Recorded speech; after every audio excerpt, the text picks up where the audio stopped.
All righty, guys. For the plaintiff, Ms. Potter, witness for the regular defense, Mr. Baker, and since it's a depo in the court's chair is defense, Mr. Fisher. We're going to do some little 1-minute takes at 2 1/4. We're not going to stop in between. We're just going to pause, let you catch your breath, and do another minute. So minute at a time at 2 1/4. We'll stop at 9 and stop at 18 and so on and so forth. Okay. So here we go. Ready? Begin. The record should reflect that we are here today to take the deposition of Karen Wilson. Let's state appearances, please. Thank you, Stephen Baker. For the defendant, Ron Johnson. My client is not present. Dan Fisher for the defendant, Target. Thank you. And I am Susan Potter for the plaintiff, Margaret Peterson. The record should reflect my client is present today. Is there something that you want to put on the record before we get started with the witnesses?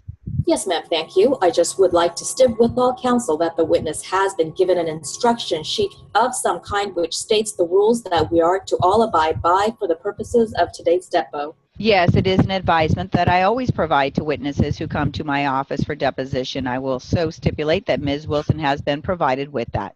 That's fine. It is just a preamble that lets the witness know what to expect and what the procedures are. Yes, I agree. Okay, Ms. Wilson, do you have any questions before we begin? I don't believe so. Thank you. Well, let's get started. The witness has been sworn. Ms. Wilson, my name is Stephen Baker. I represent Mr. Ron Johnson, a defendant named in this lawsuit. All right, next minute. Ready? On August 15, 2009, were you shopping at the Target store near your residence? Yes, I was. Do you remember what day of the week that was by any chance? No, not really. I have a calendar in my handbag that I could check. No, that's all right. We just want your best memory today. Okay. Let me begin by asking you, Ms. Wilson, are you currently employed at the present time?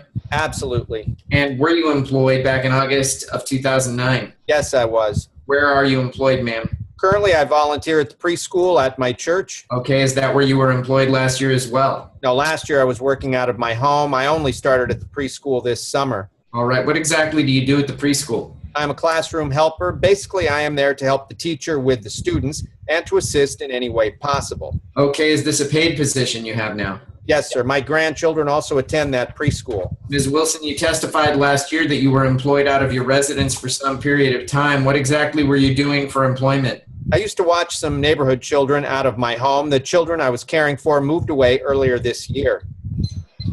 All right, next minute. Ready? These weren't your grandchildren then? They were some neighborhood children. Their parents are close friends of ours. I would watch them in the morning, take them to school, and then pick them up in the afternoons. Their parents worked, so I was helping. I see. Now back to August of 2009, on the day that you were shopping at Target. Do you actually remember that particular day, August 15? Yes, I do. I remember it very well. What time of day did you go to Target? I believe it was about 9 o'clock in the morning. Were you shopping for anything in particular? I was shopping for a birthday gift for a friend of mine. I also needed to pick up some household supplies, cleaning supplies. Now, thinking back, do you happen to remember which part of the store you started your shopping in or where you first went upon entering? Well, I usually just go straight when I enter the store and begin making my rounds. Is it true even if you have a list with specific items that you were shopping for? Yes, that's correct. It is just habit. During your shopping trip, when did you initially observe the plaintiff that day? I came around the corner and saw her laying on the ground. All righty, next minute. Okay. Ready? Did you notice whether she was alone on the ground? I didn't notice anyone else laying on the ground. There were plenty of people around her, but she was the only one laying on the ground.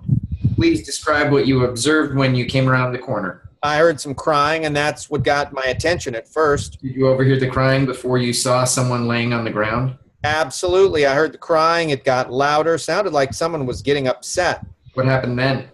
As I rounded the corner, the woman was laying on the ground. There was an employee trying to help her get up. How many people were around the woman when you arrived? 10 people. How many were employees versus shoppers? I think it was half and half. Did you observe any major equipment in the area surrounding where everyone was gathered around? There was a very large basket they have to stock the store. It is similar to a pallet that they put merchandise on and wheel it out to set up the displays. Anything else? There was also a floor sweeper. I don't know if it was a vacuum or a buffer. It is the kind of machine that has the handlebars, and you can use it for cleaning the carpet. Am I correct that you didn't see how the woman got on the ground? Yes. All right, next minute. Oh, we're at 7:30. Oh, well, there